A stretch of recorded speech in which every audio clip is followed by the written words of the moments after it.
చంద్రబాబు కాపులకు ఇచ్చిన హామీలు అమలు చేసే వరకు ఉద్యమాన్ని ఆపే ప్రసక్తి లేదని ముద్రగడ స్పష్టం చేశారు. కాపు రిజర్వేషన్లు సాధించే వరకు పోరాడతారని తెలిపారు. ప్రత్యేక హోదా సాధన కోసం చంద్రబాబు చిత్తశుద్ధితో పనిచేయడం లేదని ఆయన ఆరోపించారు. ప్రత్యేక హోదా కోసం చంద్రబాబు ఆమరణ దీక్ష చేయాలని సూచించారు.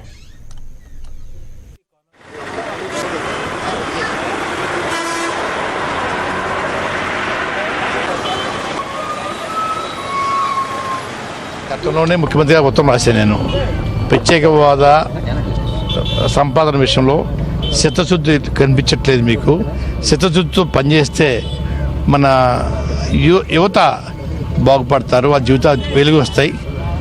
మీరు గతంలో జయలలిత గారు ఒక విషయం మీద ముఖ్యమంత్రి స్థానంలో ఉండి బీచ్లో ఆమరణ దీక్ష అనౌన్స్ చేస్తే కేంద్రం సాయంత్రం దిగొచ్చి ఆ కార్యక్రమం పూర్తి చేశారు. అలా మీరు కూడా ఆమరణ దీక్షకి పూనుకోండి. మీతో పాటు మీ కుమారులు లోకేష్ బాబు గారు ఇతర ప్రతిపక్ష నాయకుల్ని కలుపుకొని ఈ కార్యక్రమం శ్రీకారం చుడితే తప్పనిసరిగా మనకు వస్తుంది. నాకు కూడా అవకాశం ఇస్తే, చిన్న చోటు ఇస్తే నేను కూడా మీతో పాటు కూర్చోవడానికి పర్మిషన్ ఇస్తే నేను కూడా కూర్చుంటాను. మన యువత యొక్క జీవితాలు వెలుగు నింపున అవుతాం కాబట్టి దానికి శ్రీకారం చుట్టమని చెప్పేసి గతంలోనే ఉత్తరం రాశానండి. మళ్ళీ మొన్న గుర్తు చేశాను.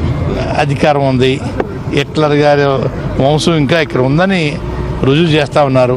చేయనివ్వండి, ఎన్ని చేసినా